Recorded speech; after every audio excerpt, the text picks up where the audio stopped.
तो ये कहते हैं कि तू तो काफिर है और जहन्नुम में जाएगा।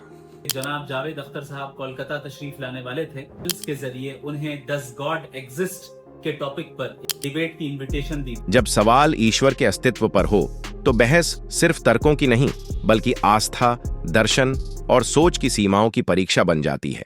हाल ही में एक ऐसी ही बहस ने देश भर में चर्चा छेड़ दी, जहां मशहूर गीतकार और बुद्धिजीवी जावेद अख्तर का सामना इस्लामिक स्कॉलर मुफ्ती शमाइल नदवी से हुआ। बहस का मुद्दा था सीधा लेकिन गहरा, क्या ईश्वर का अस्तित्व है? कहा जा रहा है कि इस बहस में जावेद अख्तर अपने तर्कों को मजबूती से रखने के बावजूद जवाबों के सामने असहज नजर आए, और कई लोगों का मानना है कि बहस का पलड़ा मुफ्ती शमाइल नदवी की ओर झुक गया। अब बहस के बाद जावेद अख्तर ने अपनी चुप्पी तोड़ी है और जो उन्होंने कहा उसने इस मुद्दे को और भी ज्यादा गरमा दिया है। क्या वाकई जावेद अख्तर बहस हार गए थे या यह सिर्फ सोशल मीडिया की बनाई गई कहानी है? और बहस के बाद उनका बयान क्या संकेत देता है, इस वीडियो में जानिए पूरी सच्चाई, बहस के अहम पल और जावेद अख्तर की चुप्पी तोड़ने की असली वजह। मंच पर सवाल पूछे गए, तर्क रखे गए और दोनों पक्षों ने अपने अपने विचार पूरी मजबूती के साथ सामने रखे।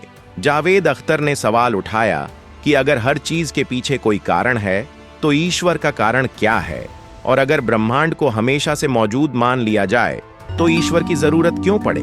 इसके जवाब में मुफ्ती शमाइल नदवी ने कहा कि ब्रह्मांड एक निर्भर व्यवस्था है और अंत में उस निर्भरता को किसी ऐसी सत्ता पर आकर रुकना पड़ता है जो स्वयं किसी पर निर्भर न हो। अपनी बात को बेबाकी से रखने के लिए मशहूर जावेद अख्तर ने अपनी दलील इंसानी दुख और एक सर्वशक्तिमान भगवान के विचार में दिखने वाले नैतिक विरोधाभासों पर आधारित रखी। उन्होंने गाजा में युद्ध का उदाहरण देते हुए कहा कि जब हजारों निर्दोष लोग, बच्चे और आम नागरिक मारे जा रहे हैं तो एक सर्वशक्तिमान और दयालु भगवान की धारणा पर सवाल उठना स्वाभाविक है।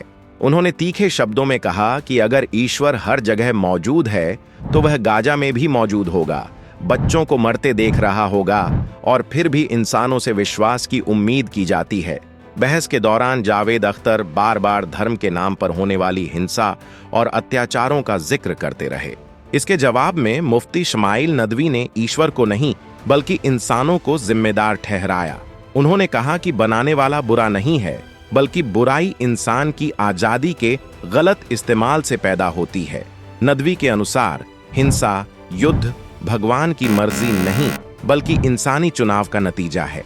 चर्चा की शुरुआत में ही उन्होंने यह भी कहा कि ईश्वर के अस्तित्व पर बहस में न तो विज्ञान और न ही धर्म ग्रंथों को पूरी तरह आम पैमाना बनाया जा सकता है। जैसे जैसे बहस आगे बढ़ी, माहौल गंभीर होता चला गया और दर्शकों की दिलचस्पी बढ़ती गई। इसी कारण बहस खत्म होते होते यह चर्चा तेज हो गई कि किसका पक्ष ज्यादा प्रभावशाली रहा, और यह बहस आस्था और तर्क के बीच पुराने संघर्ष का एक नया उदाहरण बन गई। लेकिन बहस यहीं खत्म नहीं होती। इसके साथ कई सवाल जन्म लेते हैं। क्या हर सच्चाई वही है जिसे साबित किया जा सके? इसी सवाल के जवाब में आगे मुफ्ती शमाइल अपनी पहली दलील रखते हैं। वे कहते हैं कि हर वह चीज जो मौजूद है जरूरी नहीं कि उसे लैब में दिखाया जा सके। आप अक्ल को कैसे मापेंगे? मोहब्बत को किस इंस्ट्रूमेंट से टेस्ट करेंगे? ज़मीर को आप किस तरह लैबोरेटरी में लाएंगे? क्या इंसाफ का कोई केमिकल फॉर्मूला है? लेकिन इसके बावजूद कोई भी इंसान इन चीजों के वजूद से इनकार नहीं करता। फिर सिर्फ खुदा के मामले में यह दलील कैसे दी जा सकती है कि अगर वह दिखाई नहीं देता तो मौजूद भी नहीं है? यह सुनते ही हॉल में सन्नाटा छा गया। लोगों ने इस तर्क को पहली बार इस तरह सुना था। जावेद अख्तर, जो हमेशा साइंटिफिक प्रूफ की बात करते रहे हैं, अचानक ऐसे सवाल के सामने खड़े थे जिसका जवाब आसान नहीं था।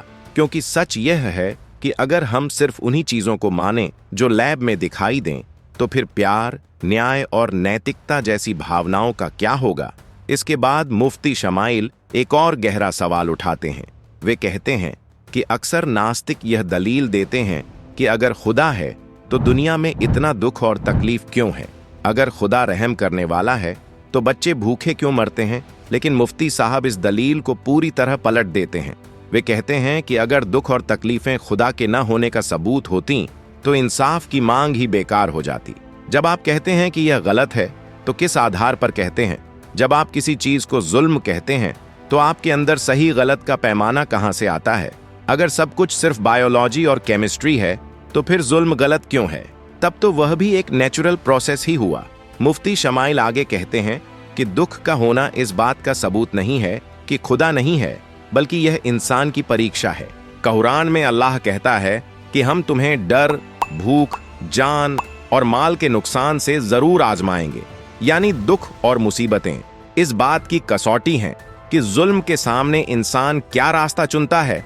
वह जुल्म करने वाला बनता है या जुल्म का विरोध करने वाला, और यही चुनाव साबित करता है कि इंसान के अंदर एक नैतिक कंपास है, एक ज़मीर है जो सही और गलत में फर्क करता है। यही खुदा की सबसे बड़ी निशानी है। इस तर्क के बाद माहौल पूरी तरह बदल चुका था। लोग समझ रहे थे कि मुफ्ती शमाइल सिर्फ भावनाओं में नहीं बह रहे, बल्कि अक़ल और फितरत दोनों को साथ लेकर चल रहे हैं। उनकी आवाज में न कोई ऊंचाई थी, न कोई कटाक्ष, सिर्फ सुकून से रखे गए ऐसे सवाल थे जिनके बाद इनकार करने वाले को भी सोचने पर मजबूर होना पड़ा। जावेद अख्तर ने भी अपने तर्क रखे। उन्होंने कहा कि नैतिकता इवोल्यूशन का हिस्सा है जो इंसान में सामाजिक जीवन जीने के लिए विकसित हुई है। लेकिन मुफ्ती शमाइल ने यहां भी एक सवाल खड़ा कर दिया, अगर नैतिकता सिर्फ सर्वाइवल के लिए इवॉल्व हुई है तो फिर कोई इंसान अपने फायदे के खिलाफ जाकर सच क्यों बोलता है? दोस्तों, ये वो सवाल थे जिनके जवाब साइंस के पास भी पूरी तरह मौजूद नहीं है, और शायद इसी वजह से इस बहस को लोगों ने मुफ्ती शमाइल के पक्ष में ज्यादा माना। अब जानते हैं कि कौन है मुफ्ती शमाइल नदवी, जिनकी दलीलों ने सबका ध्यान खींचा। उनका पूरा नाम शमाइल अहमद अब्दुल्लाह है। 7 जून 1998 को कोलकाता में जन्मे शमाइल प्रतिष्ठित इस्लामिक स्कॉलर मौलाना अब्बू सईद के पुत्र हैं। धार्मिक माहौल में पले बढ़े शमाइल ने शुरुआती इस्लामिक शिक्षा अपने पिता से ली। कुरान की बुनियादी तालीम के बाद 2014 में उन्होंने लखनऊ के दारुल उलूम नदवतुल उलेमा में दाखिला लिया।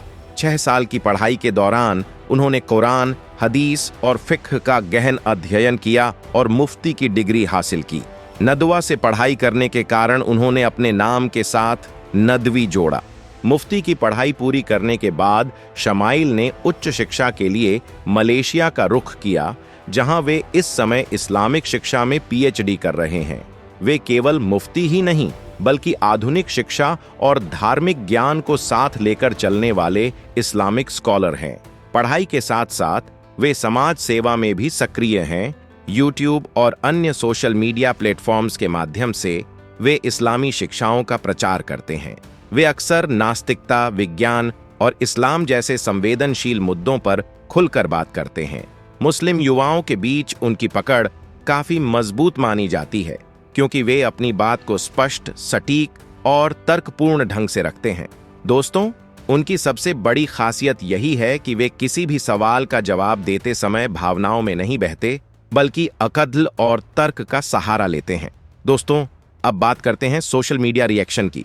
इस बहस के वीडियो क्लिप्स सोशल मीडिया पर तेजी से वायरल हो गईं। लाखों लोगों ने इन्हें देखा और शेयर किया। ट्विटर, इंस्टाग्राम और फेसबुक, हर जगह इस बहस की चर्चा होने लगी। लोग 2 खेमों में बंट गए। एक खेमा जावेद अख्तर के साथ था तो दूसरा मुफ्ती शमाइल के साथ। लेकिन जब बड़ी संख्या में यूजर्स और कमेंट्स को देखा गया तो यह साफ हो गया कि ज्यादातर लोगों ने मुफ्ती शमाइल नदवी को इस बहस का विजेता माना। लोगों का कहना था कि मुफ्ती साहब ने यह साबित कर दिया कि ईमान कोई अंधविश्वास नहीं, बल्कि वह यकीन है जो अक्ल के हर इम्तिहान में खरा उतरता है। लोगों को यह बात खास तौर पर पसंद आई कि जावेद अख्तर की तमाम दलीलों के बावजूद मुफ्ती शमाइल के जवाब में कोई भावनात्मक नारे नहीं थे, बल्कि वहां अकल, फितरत और तर्क की तिहरी मार थी। दोस्तों, इतनी चर्चा के बाद खुद जावेद अख्तर भी खामोश नहीं रह सके। बहस के कुछ दिन बाद उन्होंने अपना बयान जारी किया। उन्होंने कहा, शायद मैं अपनी बात उस स्पष्टता के साथ रख नहीं पाया जैसा मैं चाहता था, लेकिन इस तरह की बहसों में शब्दों से ज्यादा जरूरी नियत होती है। मैं किसी को हराने नहीं आया था।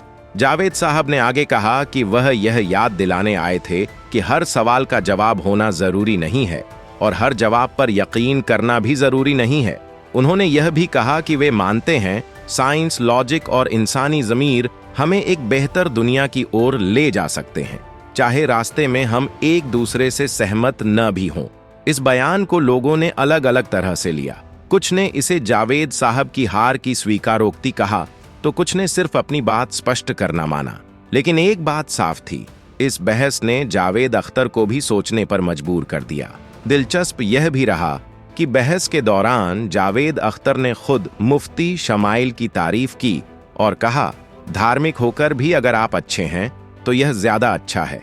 यह बयान मुफ्ती शमाइल की विनम्रता और तर्कशीलता को पहचानने का संकेत था। दोस्तों, यह बहस सिर्फ एक डिबेट नहीं थी, बल्कि दो सोचों का आमना सामना थी। एक तरफ तर्क और विज्ञान, दूसरी तरफ आस्था और अध्यात्म। और इस बहस ने साबित कर दिया कि दोनों में गहराई है और सवाल पूछने की जरूरत भी।